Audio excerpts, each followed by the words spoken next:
Notre slogan, ensemble, j'habite autrement.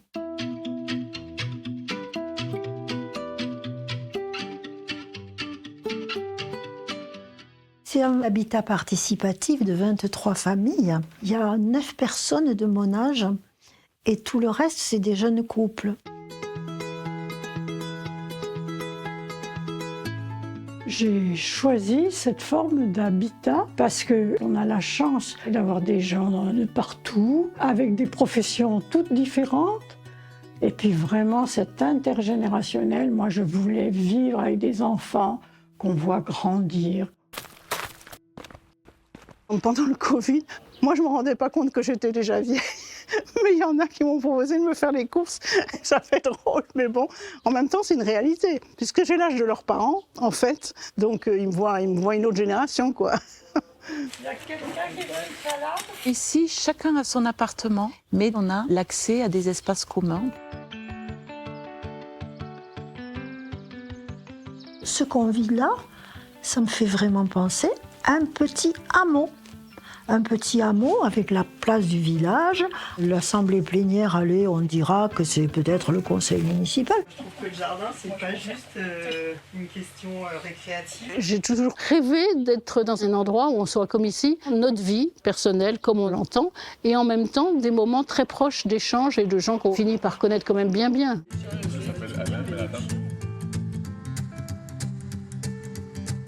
Et on a l'impression de grandir ensemble. Tout ce fonctionnement est sous-tendu par des grands principes qui intègrent les valeurs de solidarité, de bienveillance, de bon voisinage, etc. Et ces principes, en fait, une fois en action, ça donne des choses très concrètes.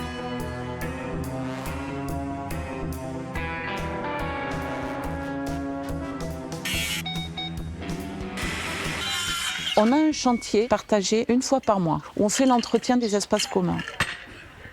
Et on l'a intégré aux parties privatives chez des gens qui ne bricolent pas. Normalement, si tu la mets à l'horizontale, il vient tout seul le volet. Ça déculpabilise les gens parce qu'en fait, les personnes qui étaient dans le besoin n'osaient pas demander. J'avais des difficultés à ramener mon volet. Elle pense que ça pèse. Et moi, de savoir que Christiane peut fermer son volet de manière confortable, ben, ça me satisfait. Je suis contente. C'est formidable, quoi. Dans l'intergénérationnel, quand on a créé le lieu, le projet, le groupe, on avait essayé de balayer les grands principes de fonctionnement. Et puis on a eu un décès, il y a 1 an, d'une voisine, après une période de très grande vulnérabilité. Et là, on s'est dit, mais en fait, on n'a pas abordé la question de la disparition de l'un ou l'une d'entre nous. Donc on a mis en place un groupe de réflexion qui touche aux réflexions sur la vulnérabilité, mais aussi la vulnérabilité dans la maladie ou dans la vieillesse. C'est vrai que c'est agréable d'échanger avec des gens avec qui on parle de tout ça facilement, quoi. Aujourd'hui, on a une maturité qui nous permet de dire on peut parler de la mort et on peut avoir un groupe autour de ces questions-là. Donc, une nouveauté liée à l'expérience. Voilà. Et puis mon fils, qui se faisait du souci, maintenant il sait que je suis entourée, que j'aurai toujours de l'aide quand j'en aurai besoin. Voilà, c'est précieux, quoi.